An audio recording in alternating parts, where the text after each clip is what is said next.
Hello student, welcome to college study Delhi university. आज इस video में हम कवर करने वाले हैं आपका environmental science theory and practice second, जो कि थर्ड और फोर्थ सेमेस्टर के लिए है। ठीक है, आपका एएसी का पेपर अब है, तो यहाँ पे मैं वही आपको पढ़ाने वाली हूँ। अगर आपको इस वीडियो लेक्चर के नोट्स चाहिए तो आप हमारे टेलीग्राम चैनल को ज्वाइन कर सकते हैं। टेलीग्राम चैनल का लिंक आपको डिस्क्रिप्शन बॉक्स में मिल जाएगा।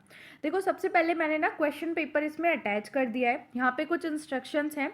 जो रेगुलर कोर्स स्टूडेंट है उनका पेपर 1 घंटे 45 मिनट का होने वाला है और 50 मार्क्स का होगा। ठीक है, part A 30 and part B 20 marks का। बट जो सोल स्टूडेंट है उनका पेपर 2 आवर्स एंड 30 मिनट्स का होगा। ये 50 मार्क्स का ही है, लेकिन यहाँ पे ना डिवाइडेशन है, मतलब 30, 20 एंड 20 का।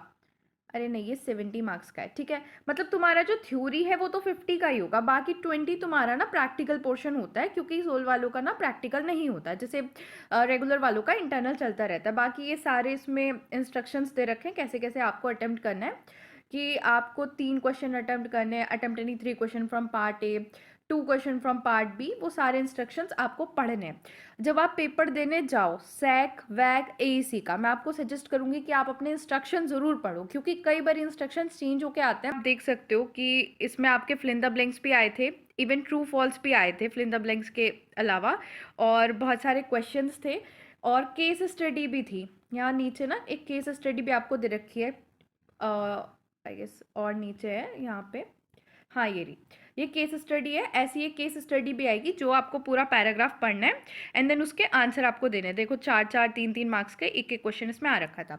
अब ये तो हो गया क्वेश्चन पेपर। जब आपको ये पीडीएफ मिलेगी आप ध्यान से पढ़ लीजिएगा। देन आ जाते हैं कुछ इंपॉर्टेंट क्वेश्चंस। देखो मैंने ना इसमें ये सारे क्वेश्चंस इंपॉर्टेंट हैं, और अगर आप ये पूरी वीडियो कवर कर लेते हैं, this is enough for your exam.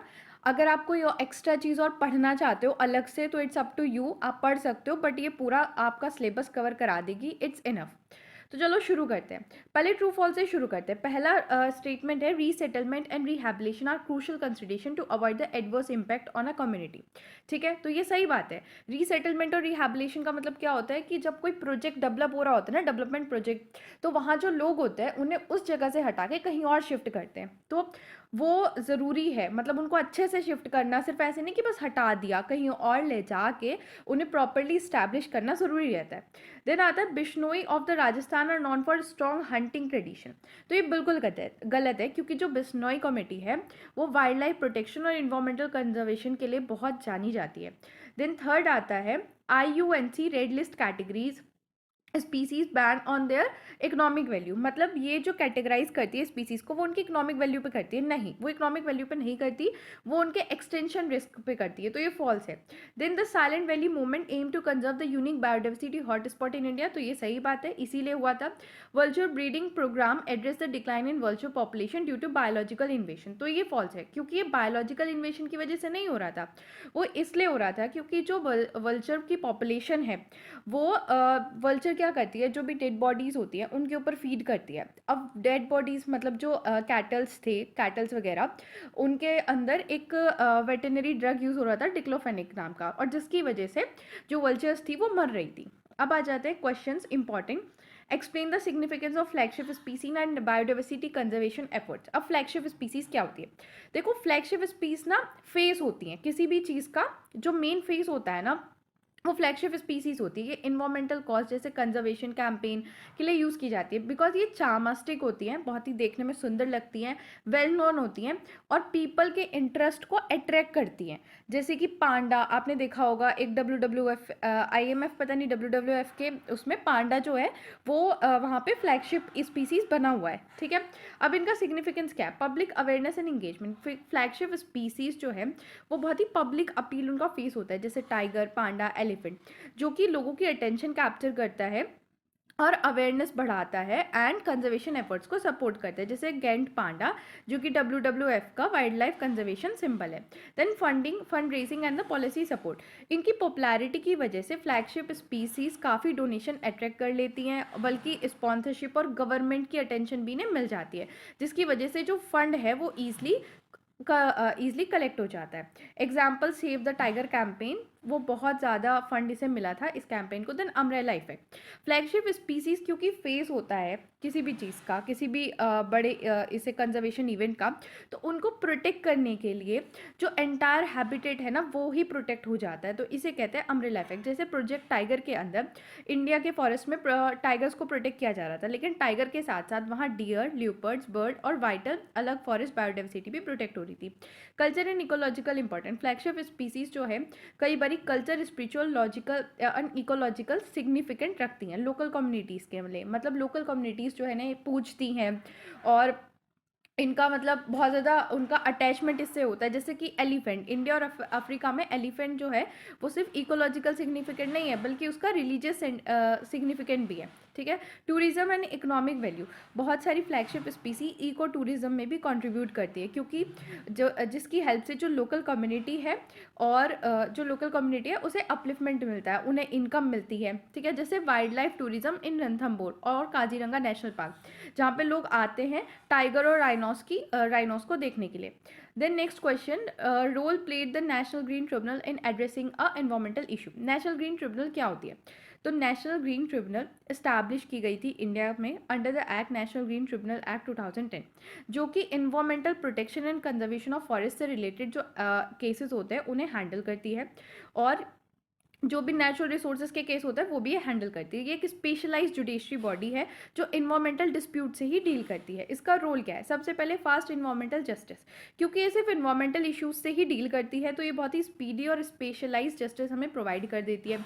Generally 6 महीने के अंदर अंदर पूरा केस जो है वो खत्म हो जाता है और क्विकर रिसोल्यूशन में मिल जाता है। एग्जाम्पल मैंने दे रखा है यहाँ पे गंगा और यमुना रिवर पॉल्यूशन का, ठीक है। Protection of environmental right, national green tribunal ने ये बोला है कि right to healthy environment fundamental right का पार्ट है, फंडामेंटल राइट टू लाइफ का पार्ट है under the article 21 of the constitution. इसकी वजह से क्या है कि अब इन्वायरमेंट को प्रोटेक्ट करने में ज़्यादा एम्फसाइज किया जा रहा है। Polluter pay principle and environmental compensation, NTA ने पॉल्यूटर पे प्रिंसिपल लगाया है ये इंश्योर करने के लिए कि जो भी इंडस्ट्रीज़ या इंडिविजुअल इन्वायरमेंट को डैमेज करते हैं ना उनको अकाउंटेबल हेल्ड किया जा सके। मतलब अगर आप इन्वायरमेंट को ख़राब कर रहे हो तो आप पे फाइन लग सकता है, आपको पेनल्टी पे करनी पड़ सकती है, और भी चीज़ें हो सकती हैं। और आपने जो भी चीज़ें ख़राब की है ना इन्वायरमेंट में, जैसे पानी गंदा कर दिया, तो उसके लिए आपको कंपनसेशन भी देना पड़ेगा for the restoration of that, ठीक है। Preventing and precautionary action, NTA बहुत फॉलो करती है प्रिकॉशनरी प्रिंसिपल, मतलब कुछ खराब होने से पहले ही वो चीज़ें कंजर्व करने की कोशिश करती है। जैसे कि इसका रोल जो है वो प्रोएक्टिव है, एड्रेस करने के लिए कोई भी पोटेंशियल थ्रेट, मतलब थ्रेट अभी आया भी नहीं है बट आ सकता है, तो ये पहले उस चीज़ को देख लेगी। जैसे एनटीए ने बैन कर दिए थे फायर क्रैकर, क्योंकि खासकर पॉल्यूटेड सिटी में, ताकि क्वालिटी जो है एयर की वो वर्स ना हो। अभी तक ख़राब नहीं हुई है बट उसने पहली बैन कर दी है क्योंकि उसका रोल प्रोएक्टिव है। Then monitoring and regulating development project, NTA review करती है और रेगुलेट करती है जो लार्ज स्केल प्रोजेक्ट्स होते हैं माइनिंग, कंस्ट्रक्शन की, इंडस्ट्रियलाइजेशन के, ताकि ये इन्वायरमेंट स्टैंडर्ड को मीट करे और कोई भी हार्म ना पहुँचाए। देन आता है differentiate between the habitat loss and the habitat fragmentation. देखो हैबिटेट लॉस क्या होता है? कंप्लीटली जब आपका नेचुरल हैबिटेट डिस्ट्रक्ट हो जाता है, कतई ख़त्म हो जाता है कंप्लीटली, उसे कहते हैं habitat loss. But habitat fragmentation का मतलब ये है कि आपका एक बड़ा कंटिन्यूस हैबिटेट था जो टुकड़ों में टूट गया है, स्मॉलर और आइसोलेटेड पैचेस में टूट गया है। देन कॉसेस, इसका कॉज होता है अर्बनाइजेशन, डिफॉरेस्टेशन, माइनिंग। यहाँ पे जैसे रोड, डैम, फेंसेस, सेटलमेंट हो रहा होता है। इम्पैक्ट क्या पड़ता है इसका? पूरा ही बायोडाइवर्सिटी एरिया अफेक्ट होता है और पूरा लॉस हो जाता है। यहाँ पे आइसोलेशन हो जाता है स्पीसीज़ का, और मूवमेंट जो है, मतलब एक जगह से पूरा फॉरेस्ट कंबाइंड है तो स्पीसीज़ आराम से मूवमेंट कर पा रही हैं, बीच में हाईवे निकल गया तो वो ढंग से मूवमेंट वगैरह नहीं हो पाता और जीन्स भी फ्लो नहीं हो पाते। देन स्पीसीज़ इफेक्ट, इसमें क्या होता है कंप्लीटली स्पीसीज़ जो है उस रीजन से वाइप्ड आउट हो जाती है, बिल्कुल हट जाती है। बट यहाँ पे स्पीसीज़ जो है वो स्मॉल पैचेस में ट्रैप्ड हो जाती है। एग्जांपल, पूरा फॉरेस्ट जो आपने सिटी प्रोजेक्ट के लिए क्लियर कर दिया, इसका एग्जांपल क्या है कि हाईवे जो है आपने फॉरेस्ट के बीच से निकाल दिया। देन नेक्स्ट आता है citing the example of silent valley movement illustrate the complicity of balancing development of environmental conservation. Silent valley movement को समझते हैं। देखो साइलेंट वैली मूवमेंट 1970 टू 1980 चला था, ये केरला में हुआ था, केरला इंडिया में। और ये बहुत ही इंपॉर्टेंट एग्जाम्पल है complicity involve in balancing economic development and environmental conservation, कि किस तरीके से बैलेंस बना के चलना पड़ता है इन्वायरमेंटल डेवलपमेंट और economic development and environmental conservation के बीच में। अब इसका बैकग्राउंड क्या था, देखो केरला स्टेट इलेक्ट्रिसिटी बोर्ड ने हाइड्रो इलेक्ट्रिसिटी डैम जो है वो प्रपोज किया था साइलेंट वैली के अंदर, ठीक है। अब इसका एम था कि अच्छी खासी इलेक्ट्रिसिटी जनरेट हो, इंडस्ट्रियल एग्रीकल्चर डेवलपमेंट हो केरला में।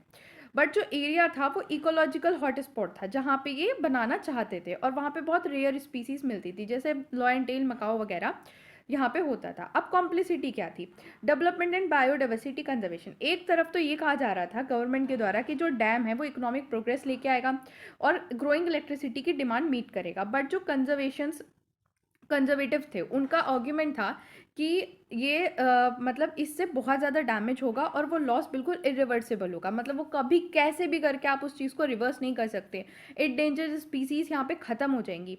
दूसरा, short term benefit and long term benefit.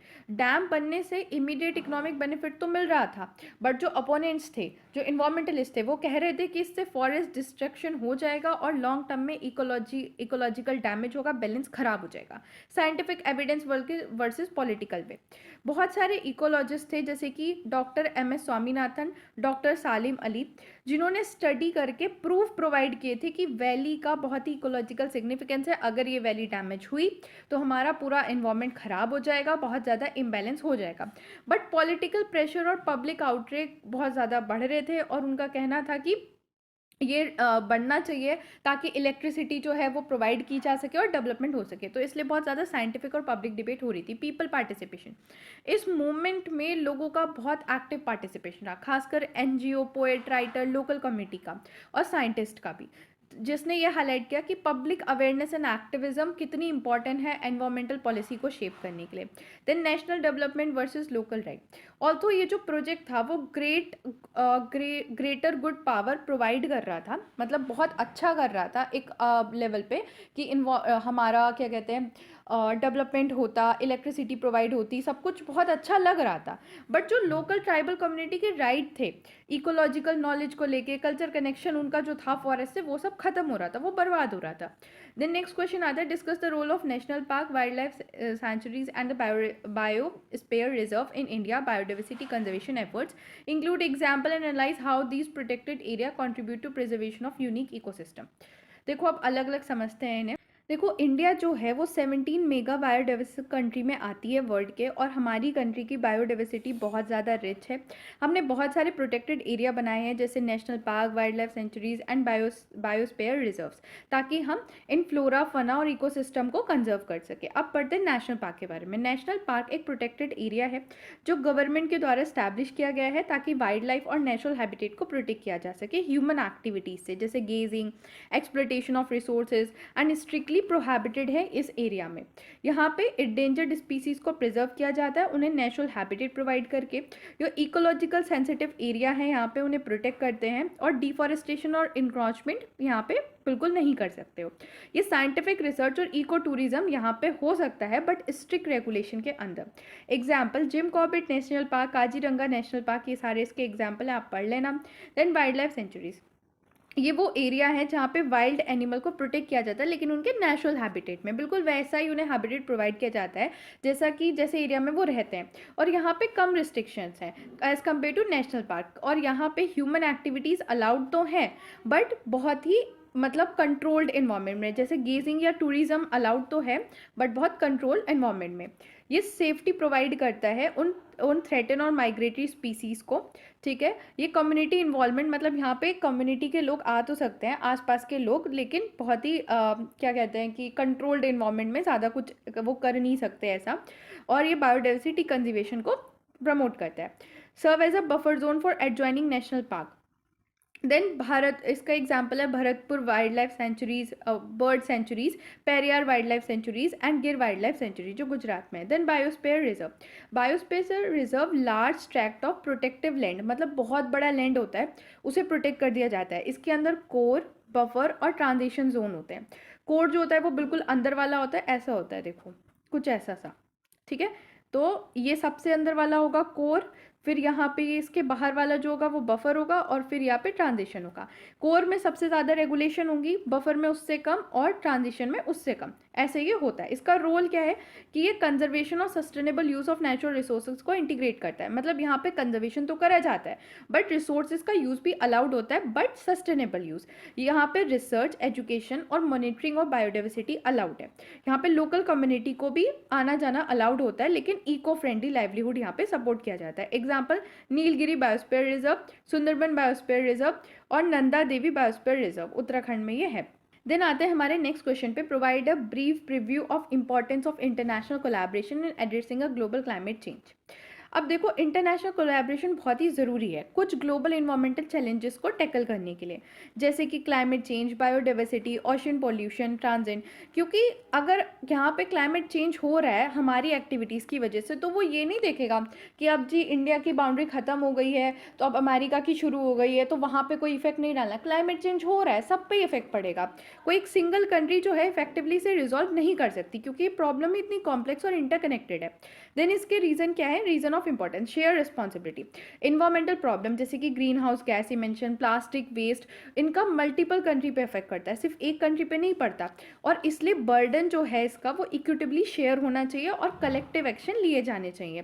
Then unified standard and policy, also international agreement जैसे पेरिस एग्रीमेंट और कन्वेंशन ऑफ बायोलॉजिकल डाइवर्सिटी जो है वो बन चुके हैं, ताकि कंट्री इन्वायरमेंटल स्टैंडर्ड को लेके कॉमन स्टैंडर्ड अडॉप्ट कर ले, इमिशन टारगेट्स को लेके और कंजर्वेशन गोल को लेके, मतलब कॉमन पॉलिसी हो पूरी कंट्रीज में। Technology and knowledge sharing, countries जो है वो डिफरेंट स्टेज ऑफ डेवलपमेंट पे होती हैं, जैसे कि कोई बहुत ही डेवलप्ड होती है, कोई डेवलपिंग होती है, कोई अंडर डेवलप होती है। तो जो भी कंट्री की इनोवेशंस है, जैसे डेवलप्ड कंट्री ज़्यादा इनोवेटिव, उनके पास सॉल्यूशंस हैं टैकल करने के लिए, तो वो अगर दूसरी कंट्रीज़ के साथ शेयर करेंगी तो ईजिली ये प्रॉब्लम्स को टैकल किया जा सकेगा।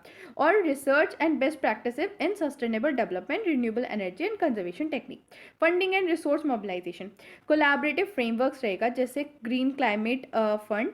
ये हेल्प करते हैं कि जो फाइनेंशियल और टेक्निकल सपोर्ट है ना वो डेवलप कंट्री से दूसरी डेवलपिंग नेशंस को भी जा सके, ताकि इन्वायरमेंटल का जो गोल है वो मीट हो सके। Crisis management, natural disaster, pandemic, environmental emergency, ये इंटरनेशनल इम्प्लीकेशन इनका होता है, किसी एक कंट्री पे नहीं पड़ता, बहुत सारी कंट्रीज पे एक साथ पड़ता है। तो इसीलिए जो इंस्टीट्यूशंस हैं, नेशनल इंटरनेशनल इंस्टीट्यूशन है जैसे कि WHO है, IPCC है, ये एफिशिएंटली और टाइमली इन डिज़ास्टर को मैनेज करने में या मिटिगेट करने में हेल्प करती हैं।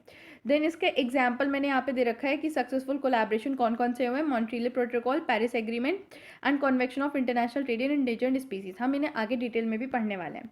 देन आता है हमारा नेक्स्ट क्वेश्चन, डिस्कस द की initiative and policy implement to promote the CNG usages, analyse the challenges faced in a transition of CNG, provide your opinion of electric vehicle being a future urban mobility. अब की initiative लिए गए थे, देखो compress natural gas promote की गई थी India में, ताकि व्हीकुलर इमिशन जो है वो कम किया जा सके, और जो पुराने कन्वेंशनल मतलब पुराने फॉसिल फ्यूल्स हैं जैसे पेट्रोल, डीजल, उन पे डिपेंडेंसी कम हो। ठीक है, अब क्या क्या इनिशिएटिव लिए गए थे? Expansion of CNG infrastructure, government ने CNG फिलिंग स्टेशन बहुत सारी सिटीज़ में बना दिए थे, और petroleum and natural regulatory body ने बहुत सारी सिटीज़ में सिटी गैस डिस्ट्रीब्यूशन लाइसेंस दे दिया था, ताकि CNG की एक्सेसिबिलिटी बढ़ जाए। फिर policy support through the auto fuel policy, ये क्या था कि under the auto fuel vision and policy 2025 government ने जो लोग क्लीन फ्यूल यूज़ कर रहे थे, like use in a transport and the फ्रिट्स vehicle, उन्हें सपोर्ट प्रोवाइड करना शुरू कर दिया था। ठीक है, incentive for CNG vehicle, CNG vehicle जो लोग यूज़ कर रहे थे उन्हें अलग अलग तरह के इंसेंटिव प्रोवाइड किए गए, जैसे रोड टैक्स एंड रजिस्ट्रेशन फ़ी उनके लिए रिड्यूस कर दी गई, सब्सिडी दी गई CNG किट में, अगर आप CNG किट लगवाते हो व्हीकल में तो। Then public transport mandate, several cities जैसे दिल्ली और मुंबई, वहाँ पे तो ये मैंडेटरी कर दिया था कि जो भी पब्लिक ट्रांसपोर्ट है उसमें CNG ही होना चाहिए। सुप्रीम कोर्ट ने ये चीज़ मैंडेट की थी CNG इन दिल्ली, ताकि एयर पॉल्यूशन से कॉम्पैक्ट कर सके। Gas allocation policy, priority allocation of domestically produced natural gas to the transport sector as regulated price, making CNG more affordable। CNG को सस्ता कर दिया था ताकि लोग ज़्यादा से ज़्यादा CNG का यूज़ करें। अब क्या क्या चैलेंज आ रहे थे? इंफ्रास्ट्रक्चर लिमिटेशन, सबसे पहला क्या था कि CNG स्टेशन बढ़ाए तो थे लेकिन इतने नहीं थे कि एडिकेट हो, इनएडिकेट थे, और इनकी एक्सेसिबिलिटी भी लिमिटेड थी। हाई अपफ्रंट कोस्ट, जो कोस्ट था सीएनजी व्हीकल का या कन्वर्ट करना एग्जिस्टिंग व्हीकल को सीएनजी व्हीकल में, उससे बहुत ज़्यादा फाइनेंशियल बर्डन आ रहा था। क्योंकि अभी तुमने कोई नई कार खरीदी, गवर्नमेंट बोल रही है कि सीएनजी वाली कार परचेस करो, अब तुम्हारी वो इतनी महंगी कार जो तुमने अभी खरीदी है वो तुम्हें सीएनजी वाली, उसकी जगह सीएनजी वाली लेना है, तो तुम्हारे ऊपर तो बर्डन आएगा ही। लिमिटेड मॉडल एबिलिटी, सिर्फ कुछ ही व्हीकल की मॉडल, मतलब मॉडल्स बहुत ही कम थे सीएनजी में, जैसे फैक्ट्री फिटेड सीएनजी किट जिनमें आती हो। अब जो हाई क्लास मॉडल हैं वो एकदम से सीएनजी को अलाउड तो नहीं कर रहे होंगे, उनमें सीएनजी तो यूज़ नहीं हो रहा होगा, तो लिमिटेड अवेलेबिलिटी ऑफ व्हीकल। फिर टाइम कंजम्पशन, बहुत लंबी क्यू रहती थी, मतलब बहुत लंबी लाइन लगी रहती थी और सीएनजी फिलिंग स्टेशंस पे, और बहुत धीरे धीरे सीएनजी फिल होती थी, जिससे जो लोग थे वो परेशान होकर फिर से पेट्रोल पे आ जाते थे। Safety concern, perceived risk of fire explosion, CNG अगर कहीं पर रखते थे तो वहाँ पे मतलब अगर किट वगैरह आप लगवा रहे हो तो उसमें रिस्क बहुत ज़्यादा रहता था फायर एंड एक्सप्लोशन का। Then electric vehicle as a future of urban mobility. अब इसके कुछ आर्ग्यूमेंट है जो इसे फेवर भी करते हैं और कुछ आर्ग्यूमेंट है जो इसके अगेंस्ट है। पहला, जीरो टेल पाइप इमिशन, मतलब इससे एयर पॉल्यूशन कम होगा, ये तो सबको पता है, इंपॉर्टेंट, और खासकर जिन जिन सिटीज़ का AQI लेवल बहुत ज़्यादा है उन पे तो और मतलब अच्छा इफेक्ट पड़ेगा। लोअर ऑपरेशनल कॉस्ट, यहाँ पे मूविंग पार्ट बहुत ही कम रहते हैं तो इसलिए मेंटेनेंस और इलेक्ट्रिसिटी, मेंटेनेंस भी कम आएगी और इलेक्ट्रिसिटी तो चीपर है ही फॉसिल फ्यूल से, ठीक है। Then technological advancement, improvement in battery technology, charging infrastructure और स्मार्ट मोबिलिटी, वो इलेक्ट्रॉनिक व्हीकल को ज़्यादा अच्छा बनाएंगी। देन गवर्नमेंट पुश, अब क्योंकि गवर्नमेंट जो है वो इस पे सब्सिडी भी दे रही है, टैक्स एग्जेम्पशन भी दे रही है, तो अच्छा ही है, बेनिफिट ही है, ठीक है। अब इनके चैलेंजेस क्या है? चार्जिंग इंफ्रास्ट्रक्चर, मतलब कैसे ये चार्ज होगी, इलेक्ट्रिसिटी व्हीकल कैसे चार्ज होगा, ये अभी भी बहुत सारे एरिया में अंडर डेवलप्ड ही चल रहा है। हाई बैटरी कॉस्ट, इनकी जो बैटरी आती है ना वो बहुत ही एक्सपेंसिव आती है, तो इसलिए भी ये चैलेंज है।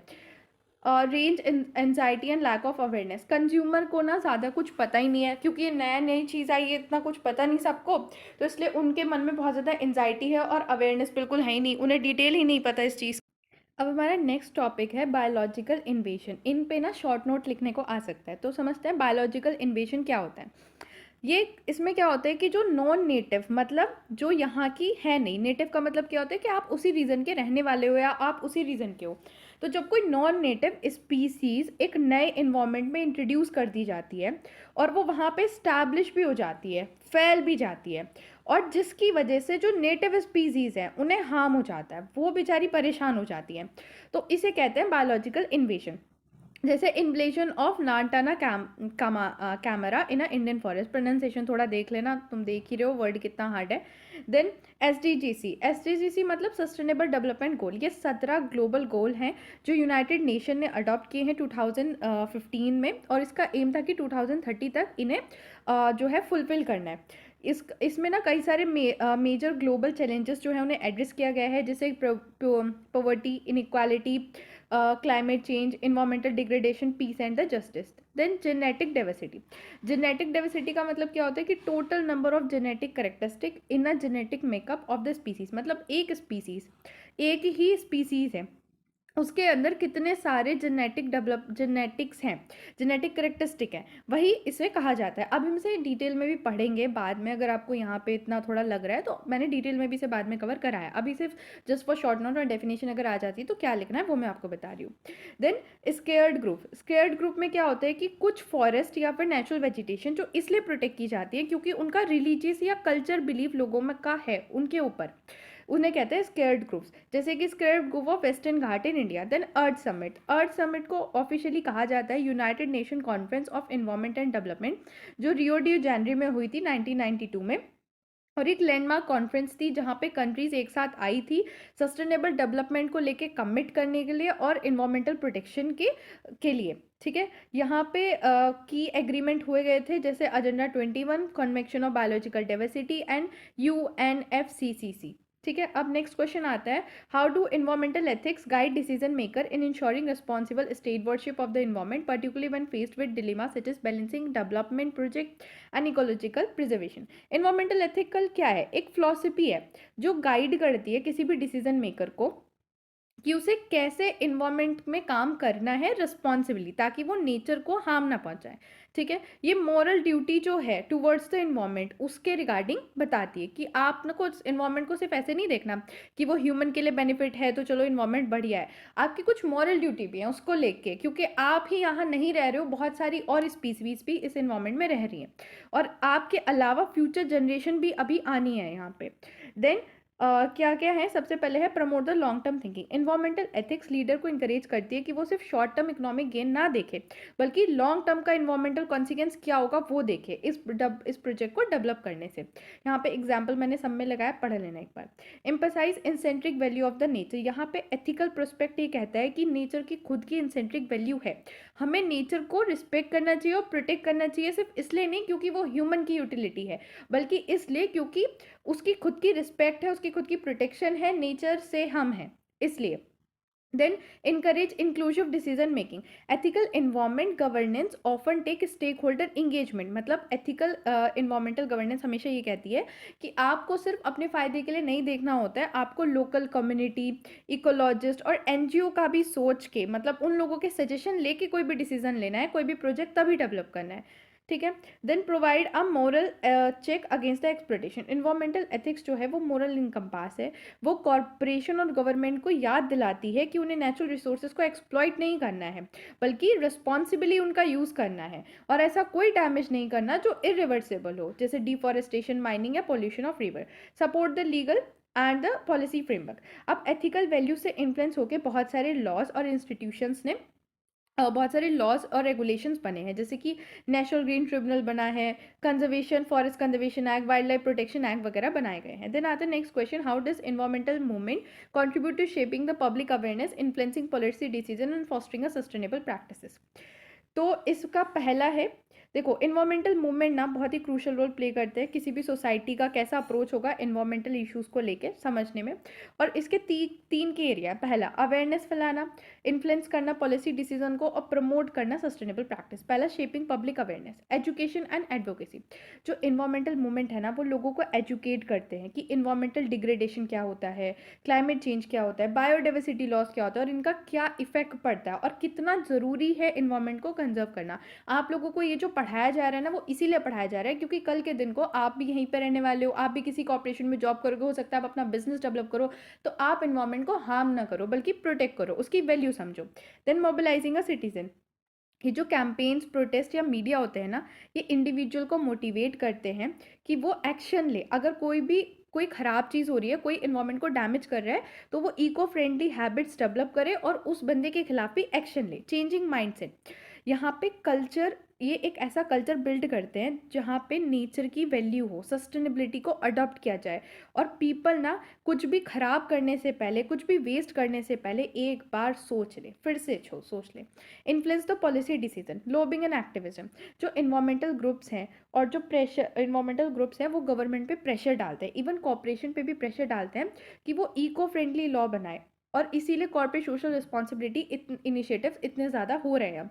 और ऐसी कॉर्पोरेशन जो कॉर्पोरेट सोशल रिस्पॉन्सिबिलिटी को प्रमोट करती है, जैसे कि टाटा ग्रुप, उनको बहुत ज़्यादा गुडविल उनकी होती है, उनकी बहुत ज़्यादा रिस्पेक्ट की जाती है। देन लीगल इंटरवेंशन, मूवमेंट्स ये जो मूवमेंट्स होते हैं ना इतने सारे इन्वायरमेंटल, इनकी वजह से बहुत सारे इन्वायरमेंटल लॉज एंड रेगुलेशन बने, जैसे environmental protection act, national green tribunal, pollution control board. इतना सब कुछ डेवलपमेंट इसीलिए हुआ है क्योंकि लोग अवेयर थे और उन्होंने उस चीज़ों के खिलाफ आवाज़ उठाई। ग्लोबल इम्पैक्ट, ये जो मूवमेंट है ये हेल्प करते हैं इंटरनेशनल एग्रीमेंट को भी शेप करने में, जैसे Paris agreement on climate change, biodiversity conservation and sustainable development goal. Fostering a sustainable practices, promote the green technology. अब ये जो मूवमेंट्स हैं इनकी वजह से रिन्यूएबल एनर्जी का adaptation, waste recycling, conservation, sustainable चीज़ों को इनकरेज किया जाने लगा है। कॉर्पोरेट अकाउंटेबिलिटी, कंपनीज को पुश किया गया है कि वो ग्रीनर बिजनेस मॉडल की तरफ जाएं, ट्रांसपेरेंट रखें अपनी रिपोर्ट रिगार्डिंग इन्वायरमेंटल इम्पैक्ट, और एथिकल प्रैक्टिसेस का ध्यान रखें। Community initiative, local conservation projects local conservation projects, sustainable tourism and protect the indigenous knowledge about the natural resources and management. Then आता है डेफिनेशन ऑफ बायोडाइवर्सिटी. बायोडाइवर्सिटी क्या होती है? Biodiversity या बायोलॉजिकल डाइवर्सिटी का मतलब है कि कितनी तरह की जिंदगियां, variety of life on earth, कितनी तरह की चीज़ें, जीव जंतु यहाँ पे रहते हैं. इसके अंदर different plant, animal, micro organism आते हैं, डिफरेंट जीन्स आते हैं, जो एक स्पीसीज के अंदर डिफरेंट जेनेटिक्स है, वो सब आते हैं. और बायोडाइवर्सिटी बहुत ही ज़रूरी है स्टेबल और हेल्दी इकोसिस्टम के लिए. देन आता है लेवल ऑफ बायोडाइवर्सिटी. बायोडाइवर्सिटी के 3 लेवल है. पहला है जेनेटिक डाइवर्सिटी. जेनेटिक डाइवर्सिटी क्या है कि एक ही स्पीसीज है, उसके अंदर कई सारे जीन्स हैं. जैसे क्या है, एग्जाम्पल देखो, डिफरेंट ब्रीड ऑफ डॉग्स और वैरायटी ऑफ राइस. मतलब डॉग्स एक ही स्पीसीज है, उसके अंदर अलग अलग जीन्स है, तो डिफरेंट डिफरेंट वैरायटी हो गई. ठीक है, स्पीसीज डाइवर्सिटी. इसमें ये इसका मतलब होता है कि एक पर्टिकुलर रीजन में, एक पूरे हैबिटेट में कितने जो स्पीसीज हैं वो रह रही हैं. ठीक है, नंबर ऑफ डिफरेंट स्पीसीज और पॉपुलेशन साइज. जैसे कि एक फॉरेस्ट के अंदर टाइगर होता है, डियर होता है, मंकी होता है, कितनी सारी बर्ड्स होती है, तो वो अलग अलग स्पीसीज है. ठीक है. Ecosystem diversity. इकोसिस्टम डाइवर्सिटी का मतलब है variety of ecosystem in a given place. एक प्लेस में कितने तरह के अलग अलग इकोसिस्टम है. इकोसिस्टम क्या है? जैसे फॉरेस्ट, डेजर्ट, वेटलैंड, ग्रासलैंड. तो ये कितने कैसे कैसे एक जगह पे हैं. जैसे कि इंडिया का इकोसिस्टम, जैसे हिमालय है, हमारे यहाँ वेस्टर्न घाट है, सुंदरबन है, थार डेजर्ट है, तो ये हमारी इकोसिस्टम डाइवर्सिटी है. तो थैंक्स फॉर वॉचिंग. वीडियो को लाइक करो, चैनल को सब्सक्राइब करो.